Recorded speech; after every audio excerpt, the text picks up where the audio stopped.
Donald Trump does not do well in Wisconsin.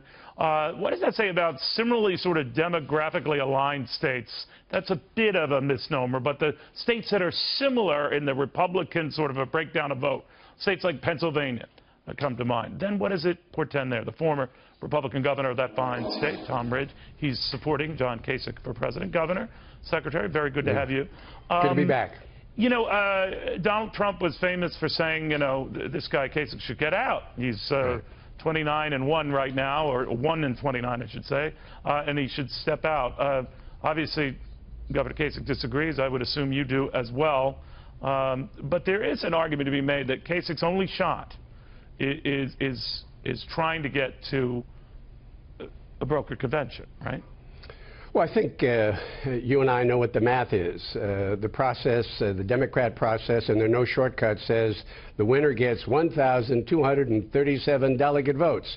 And until that decision is reached by that number of people, then John is staying in the race. And frankly, John should stay in the race. What's kind of interesting over the past couple of days, maybe the past week or two, one, there's a lot of Trump fatigue setting in, but I think people begin to understand, one, John's message, but two, and Donald Trump loves polls.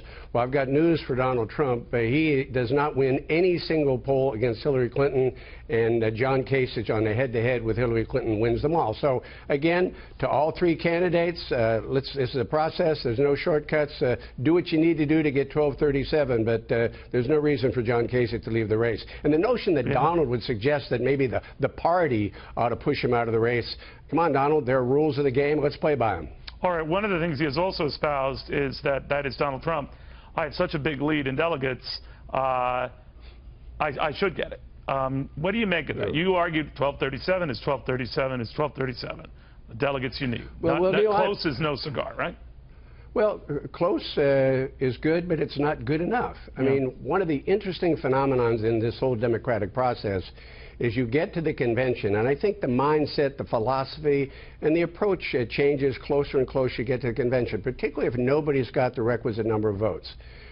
Suddenly you have not only presidential concerns, but you have people like in my state. Who would be the best at the top of the ticket to help Pat Toomey? We got congressional races. You got local and other races that people are concerned about. So who would be the strongest person at the top of the ticket? And so I think you have this mindset changes. You know, if we have 1237 on the first or second ballot, then I think the chemistry, the alchemy of the whole enterprise changes, and people say, who's the gladiator we need to fight and prevail in November? And I think pretty clearly, at least according to the polls, there's only one that can prevail, and it's John Kasich.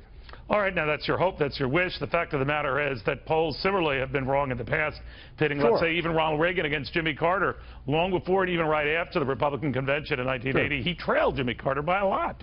And then he went on, obviously, to win, and the argument of George Bush Sr. later went on to be his running mate was that this guy can't win, I can. We know how dicey that could be hanging on those polls. But you're right about one thing about the negatives that is also evident in the polls show Donald Trump is just not a likable guy to the mainstream electorate.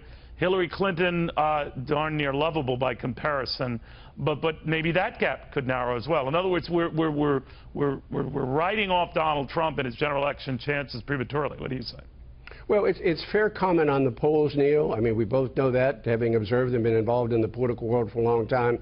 But it just seems if you take a look across the well, I remember a certain Tom Ridge who was not given much of a chance when he was running for governor, right? Well, that's why I look at polls. They're a snapshot at the moment. Remember, July in Cleveland will be a different snapshot.